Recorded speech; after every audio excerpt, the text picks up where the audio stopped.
So elastic eyepiece so so ఈ elastic eyepiece అనేవి ఏంటంటే యూజువల్గా మనం ఏదైనా రిసోర్స్ ఆర్ వెబ్ అప్లికేషన్ని క్రియేట్ చేసామంటే దానికి ఒక డైనమిక్ ఐపీ అడ్రస్ని ఏడబ్ల్యూఎస్ అలొకేట్ చేస్తాం అన్నమాట ఇఫ్ మనం ఏడబ్ల్యూఎస్ ద్వారా వెళ్తే. సో ఈ ఐపీ అడ్రస్ అనేది ఏంటంటే ఎవ్రీ 24 అవర్స్కి రిఫ్రెష్ అవుతూ ఉంటుంది. సో ఎవ్రీ 24 అవర్స్కి న్యూ ఐపీ అడ్రస్ వస్తుంది. ఈ న్యూ ఐపీ అడ్రస్ని మన కస్టమర్స్కి పంపాలి మనం. సో ఇవన్నీ ఏంటంటే ఎవ్రీ టైం మనం సెండ్ చేస్తే కాస్ట్ ఎఫెక్టివ్ అన్న కస్టమర్స్ రెస్పాన్స్ కూడా బ్యాడ్గా ఉంటుంది. సో ఇవన్నీ లేకుండా ఒక స్టాటిక్ ఐపీ అడ్రస్ని మనం అంటే స్టాటిక్ ఐపీ అడ్రస్ అంటే ఎలాస్టిక్ ఐపీ అడ్రస్ అనే దాన్ని మనం క్రియేట్ చేస్తాం. ఈ ఎలాస్టిక్ ఐపీ అడ్రస్ అనేది ఏంటంటే it's a permanent static IP address. So ఇప్పుడు ఒక రిసోర్స్కి మనం ఈ ఐపీ అడ్రస్ని అలొకేట్ చేసామంటే అండ్ అంటిల్ ఆ రిసోర్స్ని మనం టర్మినేట్ చేసేంత వరకు ఈ ఐపీ అడ్రస్ ఇంకా సేమ్ దానికి అలొకేట్ అయ్యే ఉంటుంది. యూ క్యాన్ జస్ట్ చేంజ్ అన్నమాట. చేంజ్ చేయడానికి పాసిబుల్ కాదు.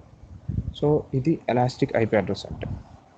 సో మనం ఇక్కడ ఏంటంటే మనం ఒక వర్చువల్ ప్రైవేట్ క్లౌడ్కి కూడా యాక్సెస్ చేయడానికి ఒక ఐపీ అడ్రస్ని ఇవ్వచ్చు.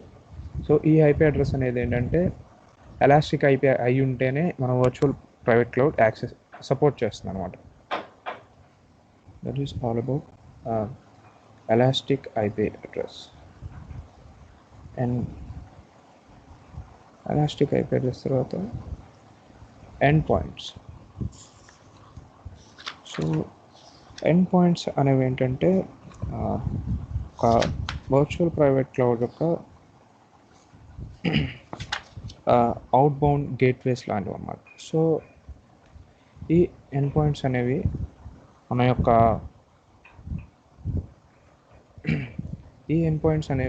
మన యొక్క డైరెక్షన్ని ఆర్ డెస్టినేషన్స్ని రిఫర్ చేస్తాయి.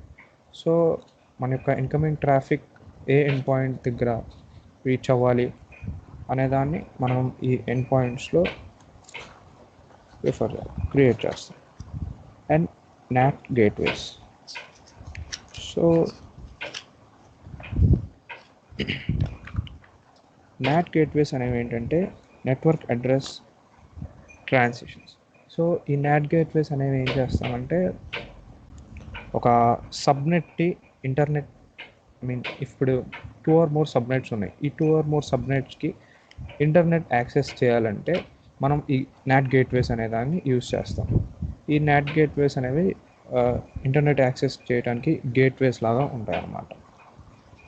So this is about not gateways.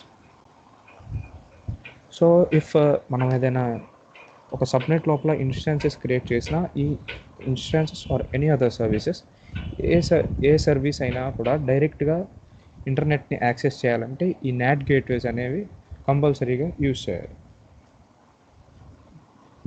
So and network ACLs, network access control list అన్నమాట. సో ఈ నెట్వర్క్ యాక్సెస్ కంట్రోల్ లిస్ట్ అనేది ఏంటంటే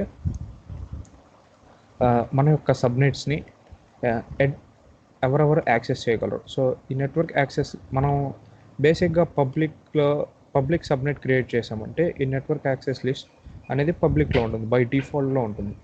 బట్ ఎప్పుడైతే మనం నెట్వర్క్ యాక్సెస్ లిస్ట్ అనేది స్పెసిఫై చేస్తామో ఓన్లీ లిమిటెడ్ పర్సన్స్కి మాత్రమే ఈ సబ్నెట్కి యాక్సెస్ ఉంటుంది. వాళ్ళు ఏం చేయాలనుకున్నా ఈ లిమిటెడ్ సబ్నెట్స్లో మాత్రమే చేయగలరు. అండ్ సెక్యూరిటీ గ్రూప్స్, ఈ సెక్యూరిటీ గ్రూప్స్ అనేవి inbound and outbound tools. So ఎవరైతే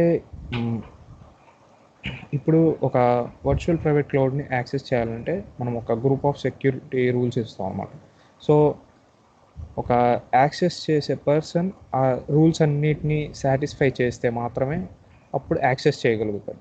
ఇఫ్ ఎనీ ఎర్రర్స్ ఆర్ ఏదైనా రూల్ని సాటిస్ఫై చేయలేకపోయాడంటే అతనికి యాక్సెస్ ఉండదు. సో అలాంటివన్నీ మనం సెక్యూరిటీ గ్రూప్స్లో ఎనేబుల్ చేసుకోవచ్చు.